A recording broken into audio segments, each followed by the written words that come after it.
Hey NAI football fans, Corey Thorpe here with another edition of the NAIFBALL podcast powered by AdCraft USA, your custom apparel, merch, and uniform experts. Our friends at AdCraft have been with us for many years now. They've run web stores for us multiple times. These guys are NAI fans and family who are experts in the apparel and merchandise world. AdCraft allows you to take the hassle out of ordering.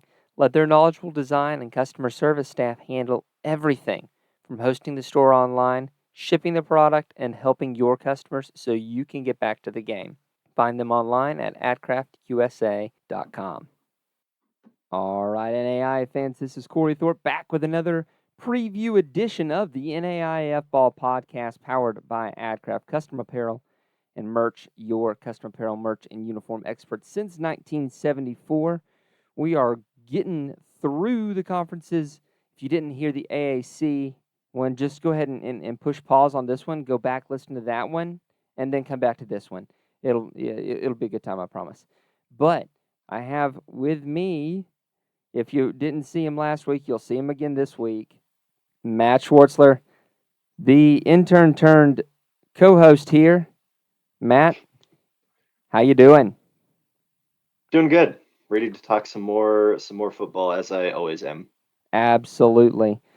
So, as we usually do, we are going to do a little bit of starting from the bottom and making our way through to the top. And so that starts us off with MSU-Northern, the Lights. Fun fact about the Lights, you know how, like, most people, or some people, it's less than it used to be, would have their men's team be like the Gators and their women's team being the Lady Gators. Well, MSU-Northern does have a distinction. Their men's team are the Lights, and their women's team are the Skylights. Interesting. You got me. I'm just glad that you. I'm just glad this doesn't go for USF, where you'd have the Bulls and the Heifers. Can you imagine having to call that? That's that's an interesting thought experiment, but I think we can just leave it at that. That's fair enough. MSU-Northern. I I don't know that I've ever seen a yard per play differential of this magnitude, especially where the offense was this unfortunate. I was texting you stats as I was putting this together. Let me see if I can pull these back. In one 3-game stretch, MSU-Northern had 54 total yards. And if you add in another game in there where they had like 24 yards, you're talking like 78 yards in 4 games and less than 1,000 yards of offense on the entire season. So that to say, there is a lot of growth potential if you're MSU-Northern. That's a very positive way of spinning it, and I'm glad you did that because they still, I mean, what? They still weren't last in the NAIA. No, they weren't. The current team, because unfortunately Iowa Wesleyan was dead last. RIP. Was Dakota State was 97th out of 98 in total offense. So, I honestly don't know how much worse it can get than putting up 4 yards in a single game, which did happen to MSU-Northern. I think it was CARROLL. That was pretty impressive for that CARROLL defense, which we'll talk about later. Yeah, 100%. And on the defensive side of the ball, they're at what, 6.46 yards per play, which is, I mean, that's a crazy differential. Holy cow. Um, but even then, there's a lot of room for growth on both sides of the ball. And I think for that defense, at least, you have a starting point in Dylan Wampler coming back. I feel like we talked about him a lot last season, being the bright point of that team, being a first team all conference guy for them, all over the field, kind of just did everything with 91 tackles, 2 forced fumbles, 4.5 sacks, and interception, like absolutely everywhere. And him coming back is huge for them to build momentum. Absolutely, and you do return a lot of pieces if you're MSU-Northern. You do return the majority of your offense. You do have to find a new signal caller, but once you've got your guy, all your running backs return and most of your wide receivers return. And honestly, one of the biggest single statistics that precedes a good offensive season is returning receiving yardage. And if that's the case, a very large percentage is returning for you, and you return most all of your defense, almost all of it, all your linebackers, most of your D linemen, and most of your DBs. So you're really talking about a team that could absolutely show some growth this year and a couple signs of life. I think so. And I think for the past few years, they've been really working towards getting competitive. And they get a lot of good pieces. They get a lot of good players to get there. It's just getting them all to click at once, I think, is something we haven't seen from them. So I surely hope that this is the year because they have a lot of good pieces. And to be fair, they play in a really tough division. It never looks like it from the numbers at the end of the year, records-wise, but if you look past the records and you start comparing, like, bottom half to bottom half, or bottom third to bottom third, middle third to middle third, and top third to top third, you're going to see that this is a very extremely, especially in the top half, a very dog-eat-dog conference. Yeah, it's very competitive. There's something to be said for everybody beating everybody on any given week. Yeah, and we'll talk about how they're aiming to get rid of that here in a bit. But the next up from MSU-NORTHERN is going to be Eastern Oregon, and the 71st ranked by SP Plus. They're going to have a little bit of rebuilding to do, but 2 wins here is nothing to shake your head at. 100%. There's a lot of consistent pieces for them just across the board. They had a pair of linebackers who are unfortunately leaving in Solo Taylor and Zach Donato, who were both first conference mentions, which is huge for them. Last season, they were a big part of just how successful they were able to be on defense, which, like you said, is the bright spot. Something to be desired on the offensive side of the ball. 85th in offense with 4.32 yards per play, which actually they're one spot behind Montana State Northern, which is really interesting despite looking at that yards per play difference. But, stats are funny. Yeah, especially when you look at SP Plus, and SP Plus being a more advanced metric that looks at and takes tempo into account, takes opponent quality into account, and so those are things that yards per play as a brute force metric really just can't do, and that's why we've switched this season with getting SP Plus. Thank you to the folks over at ESPN actually, and Bill Connolly, who works for ESPN, for getting us NAIASP Plus. It's been something that I've been looking forward to for many years. But while there's no all Frontier Conference selections returning, you literally return all of your offense. All of your quarterbacks return. All of your running backs return. All of your wide receivers return. And so I think if you're Eastern Oregon, this is definitely someplace where you can absolutely build on top of. 100%. They have a very, very good outlook, and I think that defense is just going to get better with time because even so, like most of your D lines back, you are losing 2 really solid linebackers, but you're still returning everybody else pretty much. And that's secondary. Secondary that was really solid for them most of the season is pretty much all back. So up from them is the last Frontier Conference team to win a national championship, if I remember my years correctly, and that's going to be Southern Oregon. The Raiders are switching head coaches, trying to get out from that 3-7. This is a team that in the early 2010s was an absolute force to be reckoned with, and you got to think that the folks in Ashland really want to get back to those glory years.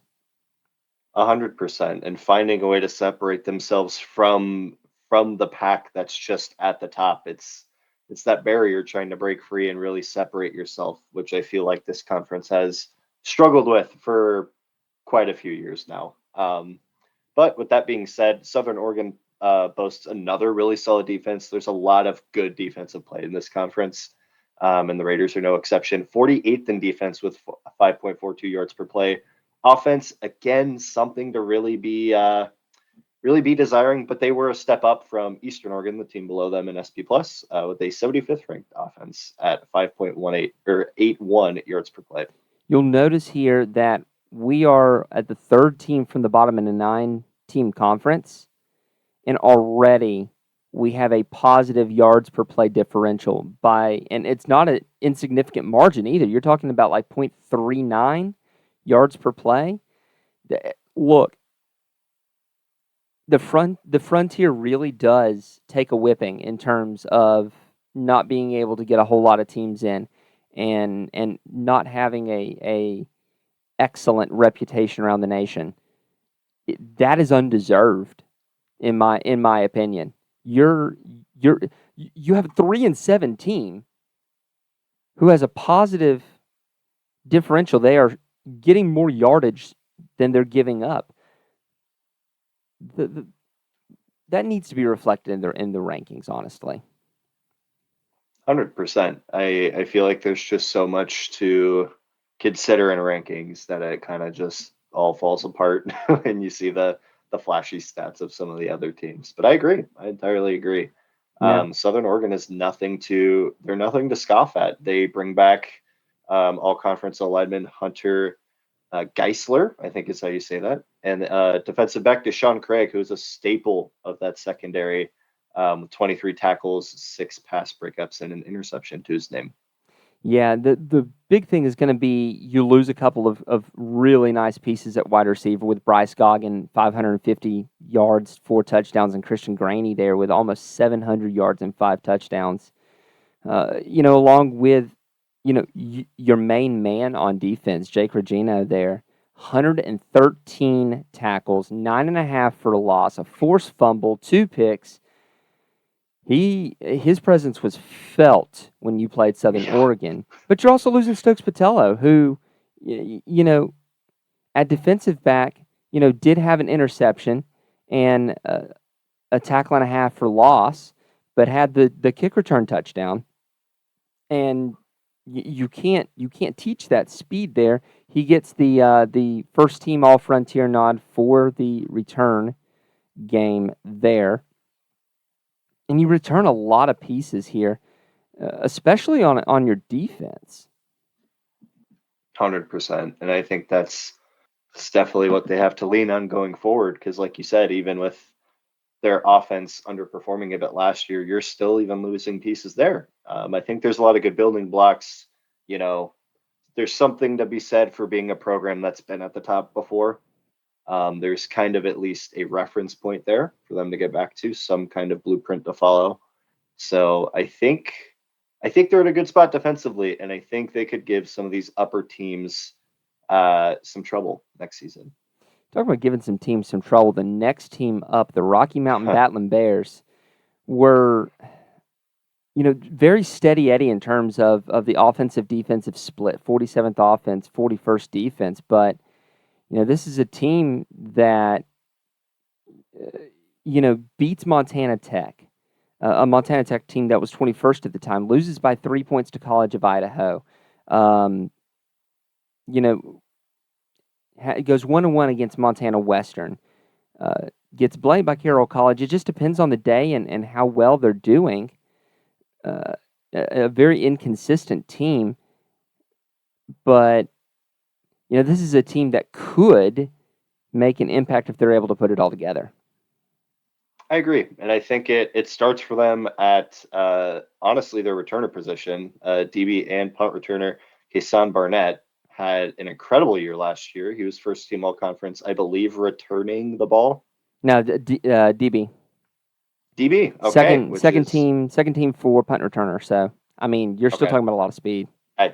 Yeah, a lot of speed. A guy that can clearly do a lot for you, scoring and denying scores. Like, humongous piece to have back for them, along with a solid special teams game with their punter Wyatt Brusvin. These names are tripping me up, That but is a toughie. yeah, that's a toughie. 41 average punt yards and a 62-yard long punt in the NAI. That's really good. I mean, anywhere that's really good. Yeah, no, anything over 40 is generally going to be considered pretty elite here in the NAIA. In terms of what you're bringing back and what you're losing, you are losing Nathan Dick, who was an on again, off again starter for the better part of 3 years. But you do return your starter for most of the year last year, along with most of your running backs and wide receivers. Yeah, you're gonna miss Andrew Simon at tight end. A 350-yard guy at tight end is a real weapon to have, especially in a conference that likes to line up double tights and run between the tackles. If you can have a tight end that could sneak out there and get solid yardage for you, that's a big deal. And then, of course, you're going to miss Wes Mawai and Nola McCafferty and what they bring to you with 16 combined tackles for loss and 11 combined sacks. But really, that's all you're doing there. You return a majority on both sides of the ball. 5 or 6 folks, and that's they're going to have to figure out how to put it together. But Yeah, there's potential if you get the right pieces in place and a little addition by subtraction happens, that the Battling Bears are battling for the Frontier title. 100%. There's a lot to work off there for them.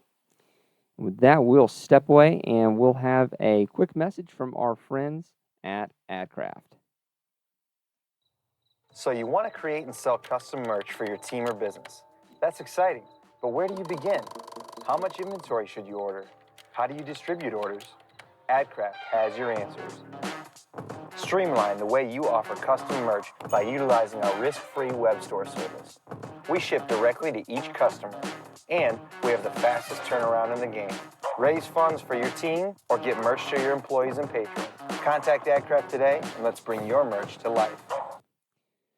And that is exactly what they do. They are some of the best in the business, and we're so very thankful to have them on our side and on our team. NAI born and bred. You hear me say it so often, and we're very thankful for what they do for us. Now, that commercial generally delineates in our previews the top half from the bottom half. So what you're telling me is that the best team in the bottom half of the Frontier was 36th in SP+. Now, to put that into perspective, last week we talked about the AAC, and the top team was 24th. The second best team in the AAC was Bluefield at 59th. And you see why I say the Frontier cannot be overlooked in what they do. And one of the biggest problems that the Frontier has had, especially in recent years with the growth of the NAIA, has been their scheduling and having to go play these home and homes.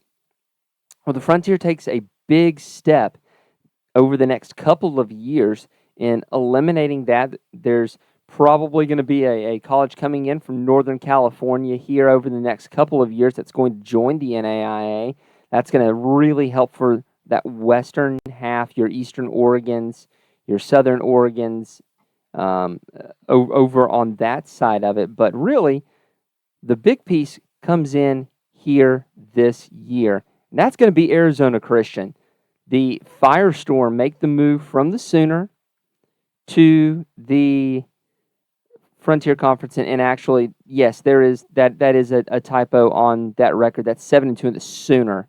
So just imagine it says Sooner, and you'll be all right. But and we've talked about how the Sooner is defensively challenged sometimes, but Oh my stars! We talked about the split, for some teams in the AAC and the split in yards per play here, but third offense and 77th defense, 75 places almost is stunning. Yeah, they lived and died by their offense, and it was very apparent in how their season went last year in the Sooner. But holy cow, I'm not kidding. I am super excited to watch this offense in this conference. It'll be a very interesting transition for them, but they bring back Tyler Duncan and Bryce Washington, That's the and big thing.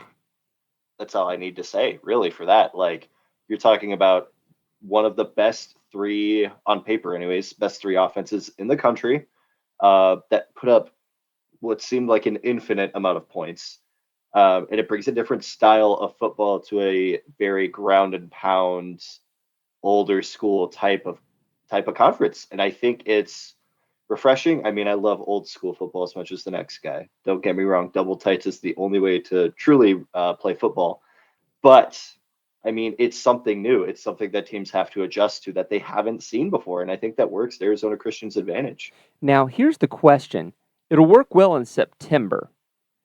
And that is a for sure, they're going to be fine in September.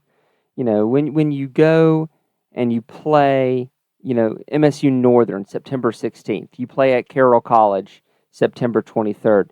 But how is that going to play at Montana Tech October 28th in Butte?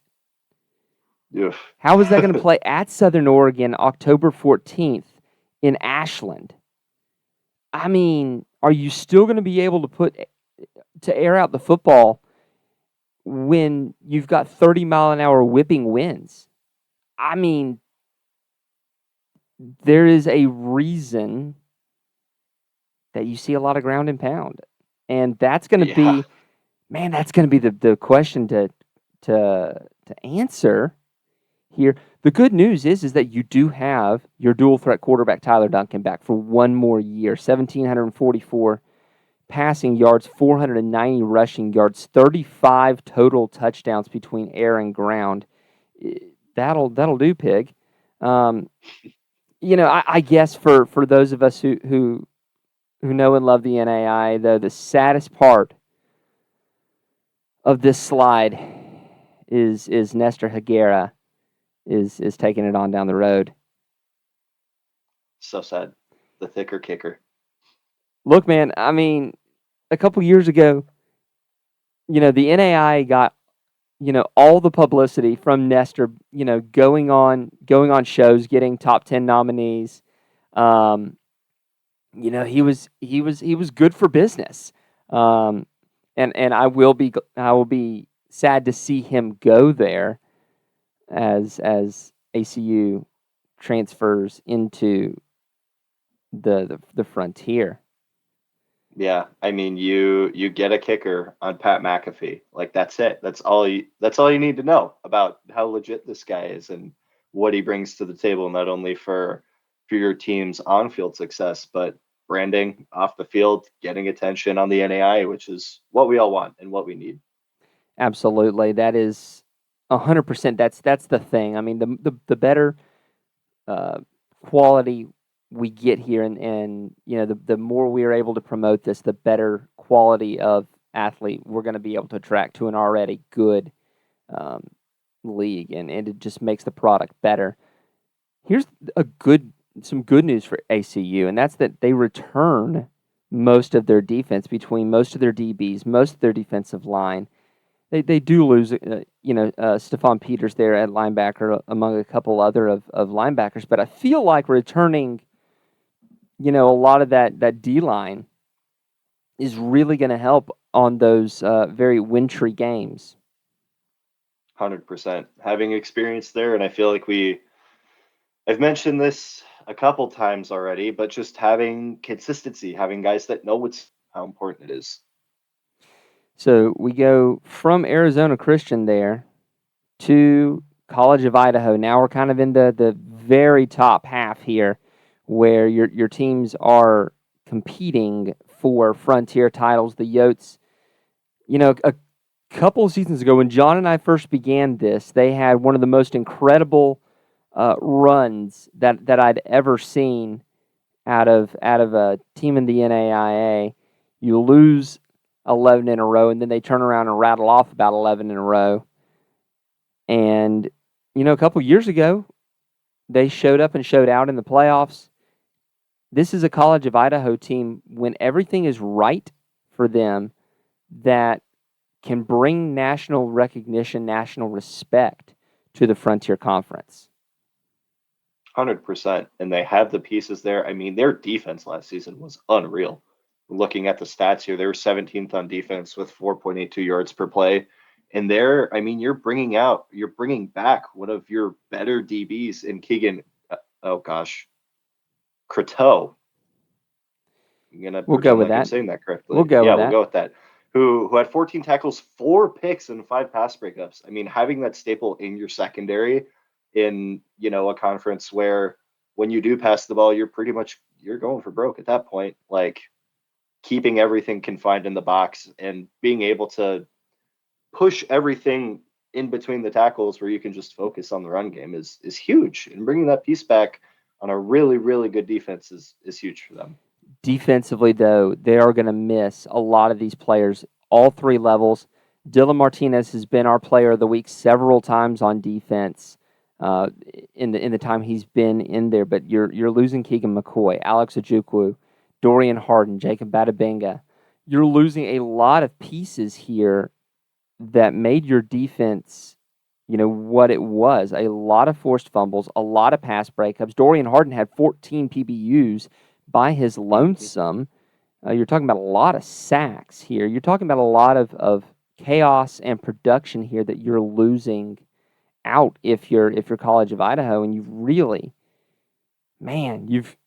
maybe you don't lose a majority of your defense, but I feel like the pieces that you do lose are some heavy hitters. But on the offensive side of the ball, at least, they have a lot of those pieces coming back to work with. I mean, you got Almar Alexander coming back, almost 1,000-yard rusher. You have Brock Richardson coming back, and 2 first-team all-conference linemen in Garrett Redberg and Ryan Halford. Like, that's huge, building momentum for what was a pretty good offense. Pretty good. Keeping going here, we get to the OREDIGGERS, Montana Tech, 7-3 last year. Again, we see this offense-defense split here. And, you know, defense, like you'd said, is absolutely the calling card of the Frontier. 100%. I mean, 11th in defense, something that's more impressive than what College of Idaho put out there. And there's even higher up that ladder to climb as we get into this conference, which is crazy to think about. There are a lot of pieces coming back offensively. You know, even though they were somehow 70th in SP plus on offense, you still had the second team all-Frontier quarterback in Blake Thielen, the first team running back in Blake Counts, second team wide receiver in Kyle Torgerson, and a second team offensive lineman in Carson Schumann. You had a first team wide receiver in Trevor Hoffman that's leaving, and a first team offensive lineman, Jack Hiller, that's leaving. How this team was 70th in SP plus, I don't know, but you got to feel like they're going to put it together. You'd think. I know they had a lot of inconsistency problems on that side of the ball last year, which is probably counted in there somewhere, which is what I'm going to assume and go with. But when that offense was clicking, paired with that defense, they were really, really, really good and really scary. Yeah, I mean, they lost 27-21 at the hands of a Montana Western defense. You'll lose 27-24 at the hands of a admittedly good College of Idaho defense. You only put up 20 at Rocky Mountain, 20-17, but then and you lose to Rocky Mountain 28-20. But you also see these 38-3s against Eastern Oregon, 33-24 at Montana Western, 73-0 versus MSU-NORTHERN, 45-21 against Southern Oregon, 49-6 again at MSU-NORTHERN. That is, yeah, I think you hit the nail on the head. The inconsistency there is really going to was really the problem there. But that you get another chance at it because you return Blake Thielen, you return most of your running backs and most of your wide receivers, and the overwhelming majority of your defense. This could be a special year for Montana Tech coming up. I'm super high on them, which will come up again later in the run through here. But yeah, it's all there for them. They're going to be one of the top teams in the conference next year.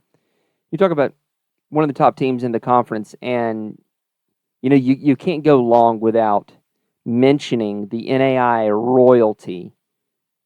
That is the Carroll Fighting Saints. There's no two ways about it. Carroll is one of those teams that it doesn't matter what happens to their squad. They are absolutely they're always going to be in the picture year in, year out. It might look like they lose a lot, but they always find a way to fill those gaps. 100%. Another program that just reloads constantly in the NAIA and is always in the conversation. And their defense was top 10 in the country last year, even more impressive than the Montana Tech and College of Idaho ones that we've already mentioned, with 3.85 yards per play and a 74th ranked offense that in most cases got the job done, which is all you can really ask of them. Yeah, and honestly, that defense kept them in games, even against Grandview. Gave Grandview all they wanted, 17-14.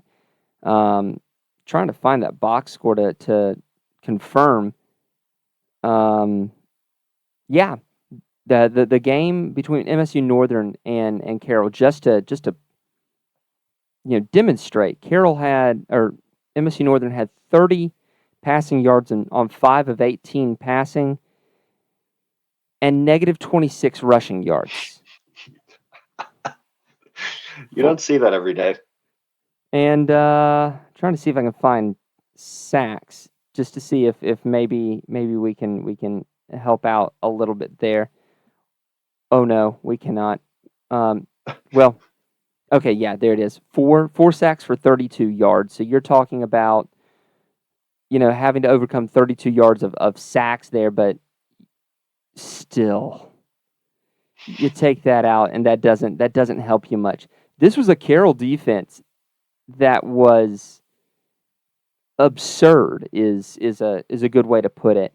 And if their offense had been able to really come along and be better than 74th, you really could have seen them going on a long way in the playoffs. As it stands, though, you somehow return the winner of the NAI Remington Trophy, Andrew Carter. 3 all-conference offensive linemen between Carter, Meekum, and Quick. Now, you do return Jack Perka. Got to remember how to say that. The lack of vowels always screws me up. Yeah, who needs vowels? What are vowels? And Duncan Kraft, who is so good for you, but you're losing Matthew Burgess. You're losing a good wide receiver in Tony Collins, almost 650 receiving yards, and you're losing your key pieces on defense in Garrett Kokab, Rex Irby, and Zach Spearoff, one at each level of your defense. That was why you were 8th, between those 3, making sure that everyone was in the right spot. 100%. I think on offense, though, I don't know. Like next season, bringing all that back, and I just I'm never going to count out the defense on Carroll. I never am. Like, they're going to find guys. They'll replace them. I'm not concerned about it. Absolutely. In return, the majority just means that there's some guys there that are underclassmen that are going to get a chance to do it. And it's a classic type of program that's, you set the bench for a couple years, they'll develop you, and then junior, senior year, you're ready to make first team all conference. That's just how it goes. And somehow we have one more team to cover, 20th. NSP Plus, the Montana Western Bulldogs, and here we see kind of the reverse split. Yeah. Had some troubles with defense, but man, it's going to be tough to maintain that fourth offensive ranking there with who you're losing here next season. And this was even a team that like aired it out quite a bit compared to what we see in this conference. But I mean, John Jund leaving is huge for them. Not only 2,500 passing yards and 28 touchdowns, but 9 on the ground for him with 500 rushing yards. Reese Neville also leaving. Like, that's huge to have that good of a passer and 1,000-yard rusher on your team. Like, yeah, no kidding. This offense was top 5 in the country. Like, of course. And Trey Mounts was good, 7 touchdowns receiving there. You're losing an offensive lineman in Noah Danielson. They really are returning very little offense. No quarterback that had any sort of playing time at all returns. Very few running backs return. Very few wide receivers return.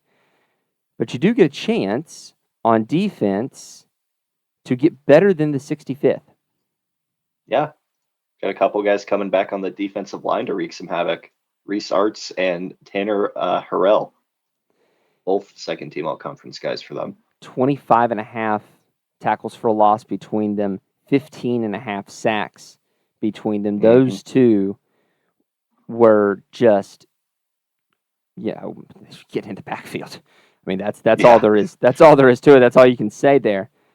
We have made a kind of a point this off season to talk about average SP Plus ranking between conferences. We saw last week the AACs was at 73 and a third, I believe. Just to kind of throw the number out there, the Frontiers at 42.667, and that is a straight mean, which means that when you talk about, there's two ways to say that your conference is tough. You can say that your conference is tough because you have a lot of teams closely grouped together. You can also say your conference is tough because top to bottom, you've got a lot of good teams, and then you've got you can say that it's good because you've got a lot of great top end teams. We'll see how that goes and how those numbers fall out, but you notice the difference between the Frontier and the AAC is about 30 points worth here. So, who do we pick? Who do we pick? Who do we pick? Who do we pick? Well,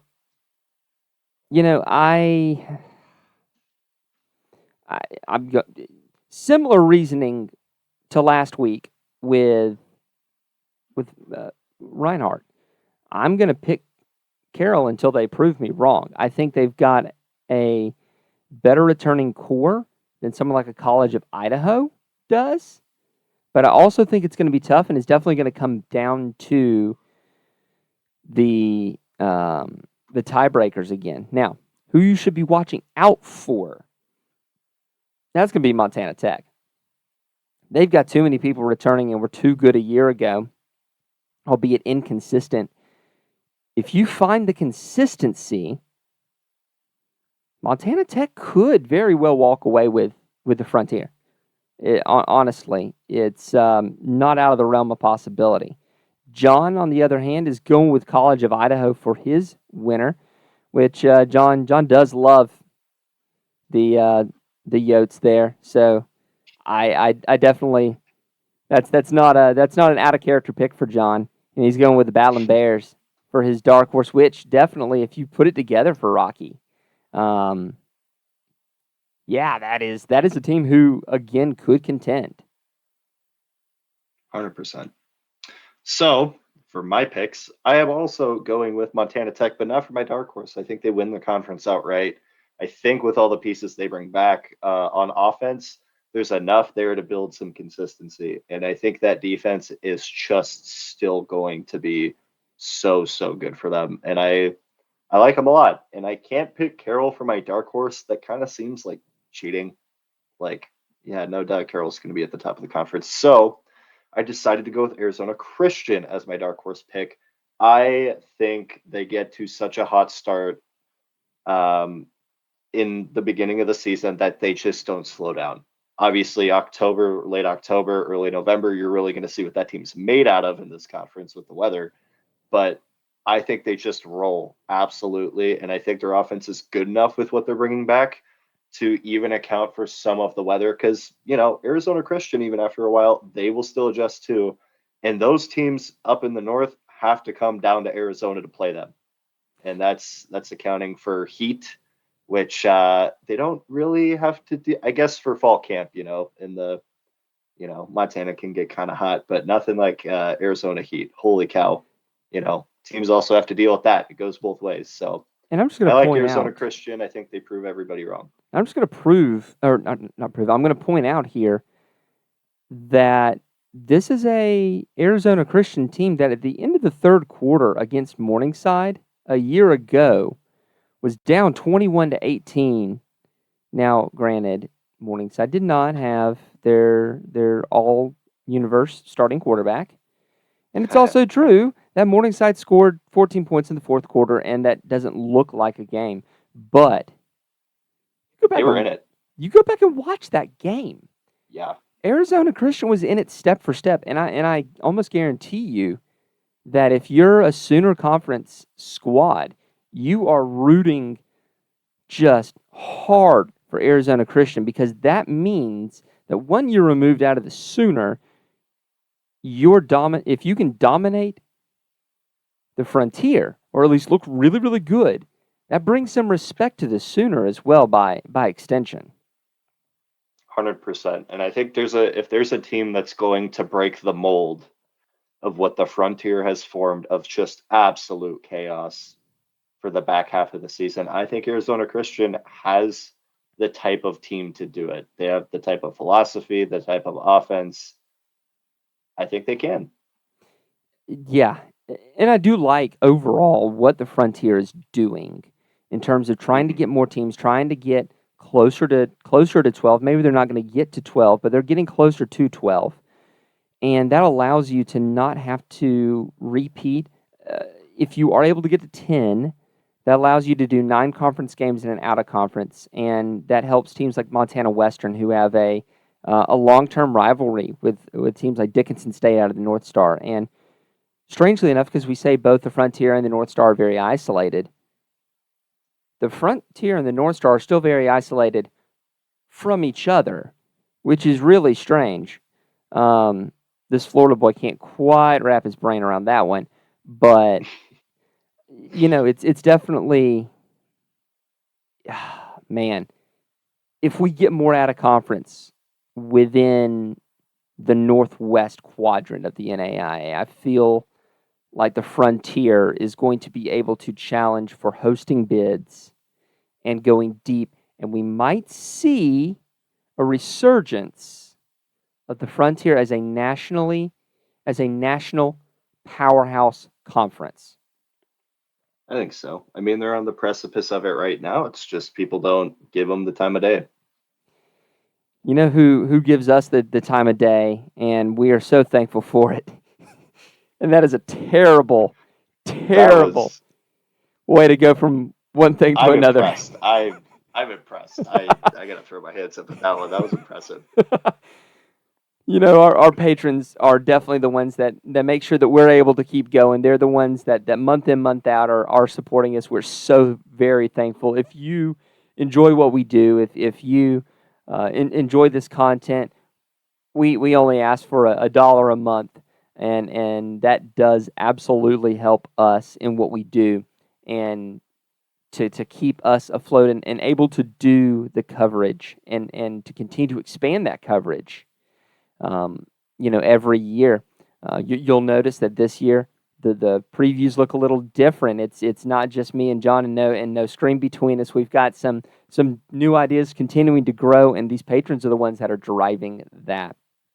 And that would be Nathan Moore, Dale Norton, Tim Burrow, Julie Lout, Stephen Cutler, Nate Soapbeer, Julianne Shager, Brian Shake, Steve Speakman, Justin Hoffman, Tyler Pierce, Kyle Gregory, Hayden Ferrigno, Nick Ryan, Justin Cobb, Marty Seabolt, Ace Wellen, Jerry Quickle, Alex Garcia, Fred Christensen, Shirley LaBella, Jeremy Vobble, Roger Meyer, Bob Boone, Darren, and the OG, the first DSU Cone, still supporting us all these years later. We appreciate all of y'all who do support us. We'll be back next week. Alphabetical order means, who's that, the G-Pack, I think? Maybe? Yes, the G-Pack. I'm excited for that episode. That's going to be fun. That's my bread and butter. Man, there are so many good teams. I mean, just to give you a little preview of it and looking at it, Concordia of Nebraska was very good last year. Midland is on the come up. Dort is doing great things. You have a national champion again, but it's not Morningside. Morningside has a new quarterback. Don't know who it is, but they have a new quarterback. But there's so much to cover in the G-Pack coming up. Very excited about it. So keep it locked in. Here we will be going through every team in the NAIA from A to Z here on the NAIF Ball podcast. Thank you and have a great rest of your day. We hope you enjoyed this episode of the NAIF Ball podcast presented by AdCraft USA. Be sure to contact them for all your custom apparel, merch, and uniform needs. If you enjoy the show, subscribe to the podcast as well as to our YouTube channel. Leave us a review if you're listening on Apple Podcasts. As always, if you'd like to support what we do, head over to patreon.com/NAIAFBALL and become a patron. We can't do what we do without our sponsors and listeners like you.